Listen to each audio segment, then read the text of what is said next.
ഉൽപ്പത്തി പുസ്തകം 18-ാം അധ്യായം 1 മുതലുള്ള വാക്യങ്ങൾ. അനന്തരം യഹോവ അവൻ മെമ്രയുടെ തോപ്പിൽ വെച്ച് പ്രത്യക്ഷനായി.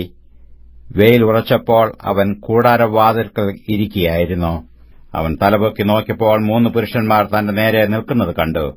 അവരെ കണ്ടപ്പോൾ അവൻ കൂടാരവാതിൽക്കൽ നിന്ന് അവരെ എതിരേൽപ്പാൻ ഓടിച്ചെന്ന് നിലം വരെ കുനിഞ്ഞു. യജമാനനെ, എന്നോട് കൃപയുണ്ടെങ്കിൽ അടിയനെ കടന്നുപോകരുതേ. അസാരം വെള്ളം കൊണ്ടുവന്ന് നിങ്ങളുടെ കാലുകളെ കഴുകട്ടെ. വൃക്ഷത്തിന് കീഴിൽ ഇരിപ്പീൻ. ഞാൻ ഒരു മുറി അപ്പം കൊണ്ടുവരാം. വിശപ്പ് അടക്കിയിട്ട് നിങ്ങൾക്ക് പോകാം. ഇതിനായിട്ടല്ലോ നിങ്ങൾ അടിയന്റെ അടുക്കൽ കയറി വന്നത് എന്ന് പറഞ്ഞു. നീ പറഞ്ഞതുപോലെ ആകട്ടെ എന്നു അവർ പറഞ്ഞു.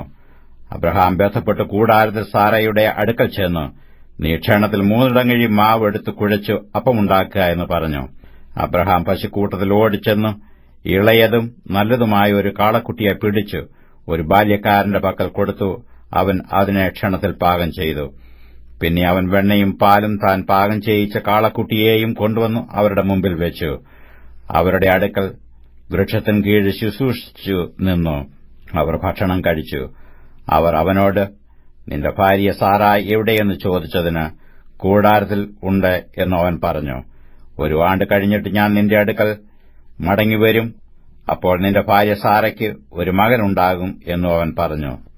സാറ കൂടാരവാതിൽക്കൽ അവന്റെ പിൻവശത്ത് കേട്ടുകൊണ്ടു നിന്നു. എന്നാൽ അബ്രഹാമും സാറയും വയസ്സ് ചെന്ന് വൃദ്ധരായിരുന്നു. സ്ത്രീകൾക്കുള്ള പതിവ് സാറയ്ക്ക് നിന്നുപോയിരുന്നു. ആകയാൽ സാറ ഉള്ളുകൊണ്ട് ചിരിച്ചു, വൃദ്ധയായിരിക്കുന്ന എനിക്ക് സുഖഭോഗമുണ്ടാകുമോ? എന്റെ ഭർത്താവും വൃദ്ധനായിരിക്കുന്നു എന്ന് പറഞ്ഞു. യഹോവ അബ്രഹാമിനോട്, വൃദ്ധയായി ഞാൻ പ്രസവിക്കുന്നത് വാസ്തവമോ എന്ന് പറഞ്ഞ് സാറ ചിരിച്ചതെന്ത്? യഹോവയാൽ കഴിയാത്ത കാര്യമുണ്ടോ? 1 ആണ്ട് കഴിഞ്ഞിട്ട് ഈ സമയമാകുമ്പോൾ ഞാൻ നിന്റെ അടുക്കൽ മടങ്ങിവരും. സാറയ്ക്ക് ഒരു മകനുണ്ടാകും എന്ന് അരുളിച്ചെയ്തു. സാറ ഭയപ്പെട്ടു, ഇല്ല, ഞാൻ ചിരിച്ചില്ല എന്ന് പറഞ്ഞു. അങ്ങനെയല്ല, നീ ചിരിച്ചു എന്ന് അവൻ അരുളിച്ചെയ്തു. ആ പുരുഷന്മാർ അവിടെ നിന്ന് പുറപ്പെട്ട് സോദോം വഴിക്ക് തിരിഞ്ഞു. അബ്രഹാം അവരെ യാത്രയയപ്പാൻ അവരോടുകൂടെ പോയി. അപ്പോൾ യഹോവ അരുളിച്ചെയ്തത്, ഞാൻ ചെയ്യുവാനിരിക്കുന്നത് അബ്രഹാമിനോട് മറച്ചുവെക്കുമോ? അബ്രഹാം വലിയതും ബലമുള്ളതുമായ ജാതിയായി തീരുകയും അവനിൽ ഭൂമിയിലെ ജാതികളൊക്കെയും അനുഗ്രഹിക്കപ്പെടുകയും ചെയ്യുമല്ലോ. യഹോവ അബ്രഹാമിനെക്കുറിച്ച് അരുളിച്ചെയ്തത് അവന് നിവർത്തിച്ചു കൊടുപ്പാൻ തക്കവണ്ണം അബ്രഹാം തന്റെ മക്കളോടും തനിക്ക് പിമ്പുള്ള കുടുംബത്തോടും നീതിയും ന്യായവും പ്രവർത്തിച്ചുകൊണ്ട് യഹോവയുടെ വഴി നടപ്പാൻ കൽപ്പിക്കേണ്ടതിന് ഞാൻ അവനെ തിരഞ്ഞെടുത്തിരിക്കുന്നു. പിന്നെ യഹോവ സോദോമിന്റെയും ഗോമോറയുടെയും നിലവിളി വലിയതും അവരുടെ പാപം അതികഠിനവുമാകുന്നു.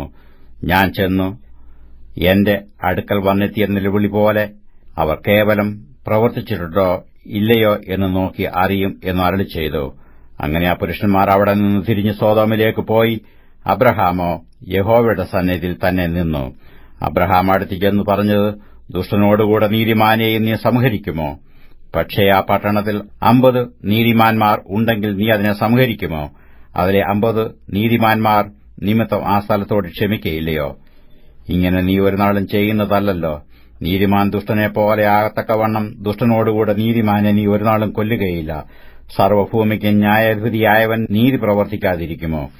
അതിന് യഹോവ, ഞാൻ സോദോമിൽ പട്ടണത്തിനകത്ത് 50 നീതിമാന്മാരെ കാണുന്നുവെങ്കിൽ അവരുടെ നിമിത്തം ആ സ്ഥലത്തോടൊക്കെയും ക്ഷമിക്കും എന്ന് അരുളിച്ചെയ്തു.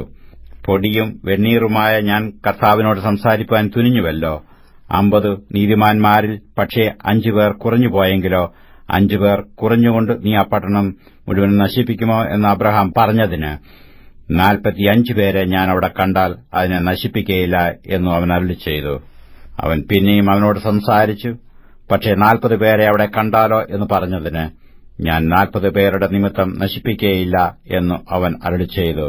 അതിനു അവൻ, ഞാൻ പിന്നെയും സംസാരിക്കുന്നു. കർത്താവെ, കോപിക്കരുതേ. പക്ഷേ 30 പേരെ അവിടെ കണ്ടാലോ എന്ന് പറഞ്ഞു. ഞാൻ 30 പേരെ അവിടെ കണ്ടാൽ നശിപ്പിക്കയില്ല എന്നു അവൻ അരുളിച്ചെയ്തു. ഞാൻ കർത്താവിനോട് സംസാരിപ്പാൻ തുനിഞ്ഞുവല്ലോ. പക്ഷേ 20 പേരെ അവിടെ കണ്ടാലോ എന്നു അവൻ പറഞ്ഞതിന്, ഞാൻ 20 പേരുടെ നിമിത്തം നശിപ്പിക്കുകയില്ല എന്നു അവൻ അരുളിച്ചെയ്തു. അപ്പോൾ അവൻ, കർത്താവെ, കോപിക്കരുതേ. ഞാൻ ഇനി 1 പ്രാവശ്യം മാത്രം സംസാരിക്കും. പക്ഷേ 10 പേരെ അവിടെ കണ്ടാലോ എന്ന് പറഞ്ഞു. ഞാൻ 10 പേരുടെ നിമിത്തം നശിപ്പിക്കുകയില്ല എന്ന് അവൻ അരുളിച്ചെയ്തു. യഹോവ അബ്രഹാമിനോട് അരുളിച്ചെയ്തു തീർന്ന ശേഷം അവിടെ നിന്ന് പോയി. അബ്രഹാമും തന്റെ സ്ഥലത്തേക്ക് മടങ്ങിപ്പോയി.